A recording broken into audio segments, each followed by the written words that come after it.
Hello' নমস্কাৰ, মোৰ নাম কবিতা বৰকটকী। আপোনালোক সকলোকে মোৰ ফালৰ পৰা অসমীয়া নৱবৰ্ষ আৰু ৰঙালী বিহুৰ ওলগ জনালোঁ। সকলোৰে যেন ভাল হওক, সুস্থ সবল হৈ থাকে যেন সকলো। এইটো মোৰ প্ৰথম বিহু আপোনালোকৰ লগত, মানে ইউটিউবত। বিহু বুলিনো কি, সকলোৰে একেই।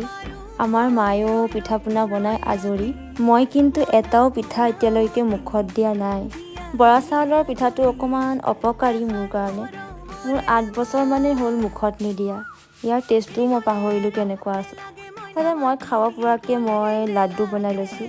এইটো হেল্ডি বাট বহুত টেষ্টি। ৰেচিপি লাগিলে জনাব পাৰে আপোনালোকে। ইফালে দেউতাই মোক মৌচুমী খাবলৈ কৈ আছে। এয়া মোৰ মা আৰু খুৰীৰ বিহু বুলি একপি ফটো ৰাখি থ'লো। একেবাৰে ৰঙিলী আৰু পঙিলী দুইজনী। আৰু এয়া মই বেমাৰ নোহোৱাৰ আগৰে ফটো।